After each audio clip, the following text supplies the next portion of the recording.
to be looking at this. What is this? This is the smallest Trinitron ever made. This is the Sony Trinitron KX-4200. It is meant primarily as a monitor, but does include a detachable TV module that would allow you to watch broadcasts on it. It features a 3 3/4 inch size color CRT. Now let's look at the connectors on the back, because this thing's pretty strange there. We have a typical 5mm barrel jack input for power, but it is negative center. We have 2 AV inputs and 1 AV output, which are very interesting. And here we have a 12-volt output, which powers the TV module. The TV module also has an external antenna connection and a video output to connect back to the display. Now, let's take a look at these very unusual connectors. On the TV module, we have a standard 5mm female power jack, and we can just plug the power cable in like that, no big deal. But on the other end, we have a male 5mm cable connector. And that looks like this. It is a much different kind of cable. Now, I didn't get any cables with this. I found this cable on Amazon, but I had to slightly modify it to make it work for this. Now for the AV inputs, which are much stranger. While these look like a standard RCA connector, it's a hybrid of a regular RCA jack and a 2-pole 3.5mm audio style jack. Again, I did not get any cables with this, so I had to make this cable. I was able to do this by heating up the center of an RCA cable, pulling it out, disconnecting the wires, and then running a connector from an audio cable into here and melting it back in place. Now that I have this cable made, I can easily connect into this and then break this out into a more useful connector that I can run any signal I want into. This is one of those devices that I can't find a lot of information about.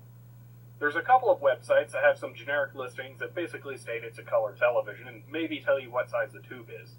And since I've got this, someone else has apparently got one and made a post on Reddit about it. There's one other guy who has 2 YouTube videos about it, but other than that, I can't find a lot out there. Now, the only other 2 instances of seeing this online have been on eBay. The first one that went up on eBay since I've had this sold for $450. That, I think, was a mistake on the buyer's part. I think it was probably some avid Sony collector who feels they must have every Trinitron ever made. Why do I say that? Because another one went up on eBay about a month later and proceeded to not sell at $50. But I'm fascinated by this thing. One of the reasons I think I can't find much info about it is because it was expensive and they didn't make many. Now, I've taken apart the TV module before, but I think it's worth doing it on video to show you what it looks like inside, because this does not look like a high-volume product. This is definitely one of those things where you want to keep track of where all the screws go and the other little parts that are in here. Alright, so here we get our first taste of how difficult this thing must have been to make. Just on the back side of this PCB, we have 1, 2, 3, 4, 5 wires that had to be added in after the fact. We also have a diode here that had to be added in. It looks like it may have been called for on the diagram, but that should have been on the other side. We can also see this trim pot right there, but that may be just so you don't have to take this whole unit apart to get to it, because from here this doesn't get easier. Alright, now you have to get down in here and undo 2 screws that hold on the front face.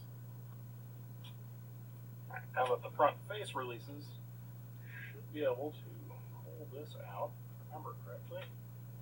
No, we also have one screw here, and another here.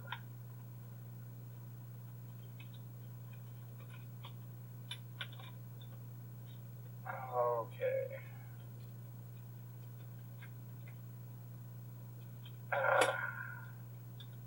Now, if you're not careful here, you can lose the switch and these rubber buttons. So now that we have the TV module open, let's take a look at the other side of the AV connector. This is what clued me into it being more than meets the eye, with it just looking like a standard RCA jack. Now here you can see where that audio-video connector mounts on the board, and that we have 3 pins. One will be for video, one will be for audio, and the other is ground. Now, if you try and connect a regular RCA jack into this, you're going to get very horrible sounds out of it as you try and connect video into the audio input as well. When I first got this, I was trying to figure out why I could either have audio or video in the one connector. It took me opening this up to figure out there was more than one contact inside the chamber of the connector. Moving on to the rest of the unit, we can see this nightmare of capacitors just stuck on here willy-nilly. Oh, do you see that little yellow thing roll off? So this board is, if I remember correctly, just held in place with connectors.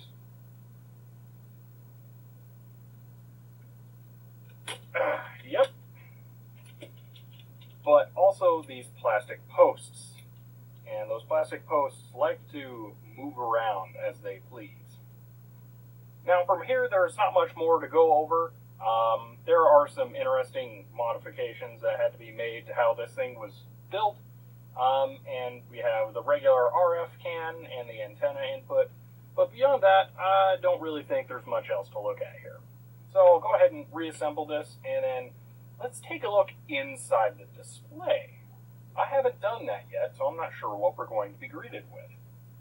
Before we close this up, really quick, if we look on this chip and this chip, we see two things that look like date codes. We have 8328 and 8428 for possibly 1984 in the 28th week or 1983 in the 28th week. So I think we can say this thing came out in about 84.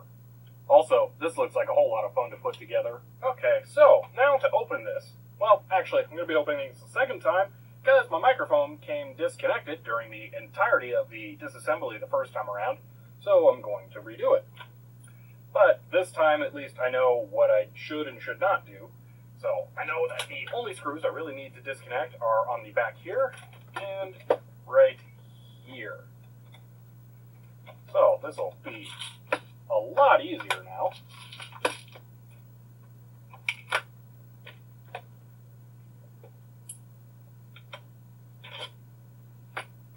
Actually, there is one more screw right here.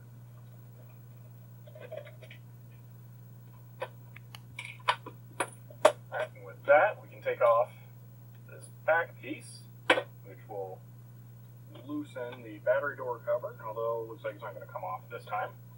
And from here, we can splay out the sides of this, because you need to lift this over the bottom. Ah, okay, that'll do it. That was the volume knob coming off, not a big deal. Then we'll just lift up that side. Okay. And from here, you just splay it and lift it. Oh, disconnect that one.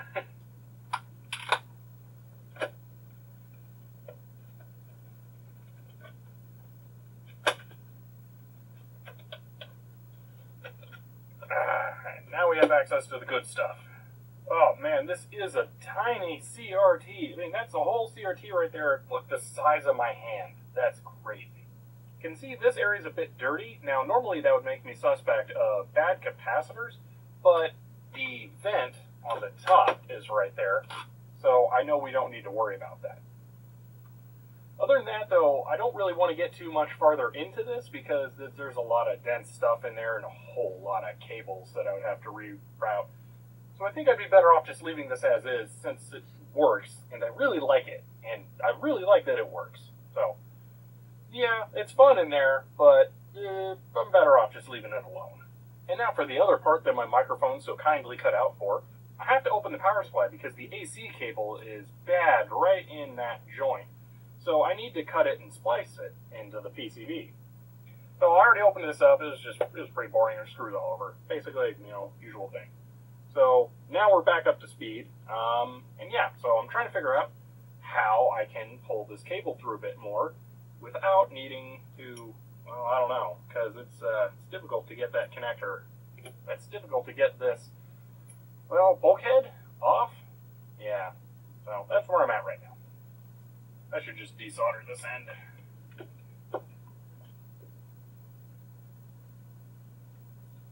Ooh, that does not feel like lead-free solder. Ooh, that's nice.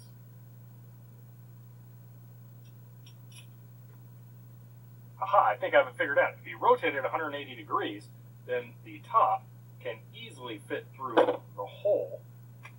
There we go. So the trick is to rotate it 180 degrees, and then there's a, well, no, I think I must have just molded up pretty good, because that looks about the same. Well, either way, I got it out now. Yeah. Oh, jeez, no wonder the cable doesn't work anymore. That's a heck of a crimp in there. So that means I would have to replicate that crimp to get that to fit. Oof, I don't know if I can do that with what I've got on hand, but we'll see. So I need to cut this back. Let's go there. And we'll go ahead and split the cable just initially. Then run it in. Ooh, yeah, that's not going to be easy.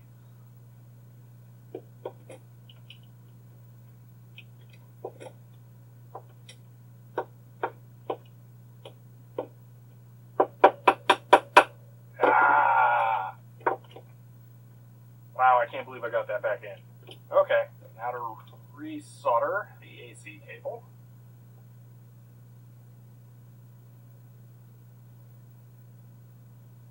Alright, that should be the end of the modifications for the power supply. Alright, now that we've had a look at the inside, let's see what you can do on the outside. If you lift the handle up, you have adjustments for picture, which seems to be some kind of gamma. There is a brightness, which just appears to be the white level. There is a color, which in this exact scene isn't going to do much. But you can adjust how vibrant the image is, which for video games actually works pretty well. For movies, it gets out of hand pretty quick. And then there is a hue, which you can use to get the color in a little bit more correct. And it's really difficult to tell where hue should be on a video game, but here's a example of color. You can really oversaturate or desaturate it. Yeah, that's what you can control, and then obviously volume.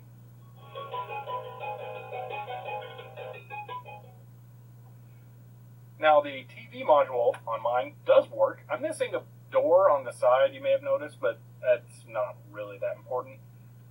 And while it does work, there's no television signals to receive now. I have hooked up a 2600 to the back of this before, though, so I do know it works. It is just much easier to run composite into the back, though. Now, one downside to this thing is that it is a mono speaker, so we are missing some of the benefits that stereo can provide. But, being a Trinitron, it has extremely excellent color reproduction. In person, this thing looks pretty good, but for a portable, it looks really good.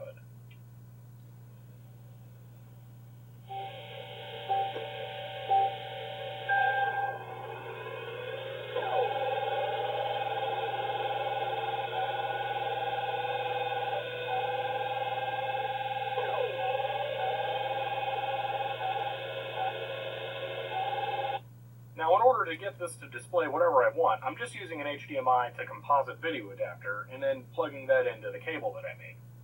So I can actually connect my computer to this thing and use it as a monitor. Well, I think that about wraps it up for the KX-4200. It's a pretty sweet, tiny little CRT. I don't know how many small color portable CRTs there are like this, but I haven't seen any others. Well, I hope that was entertaining. I'll see you guys later.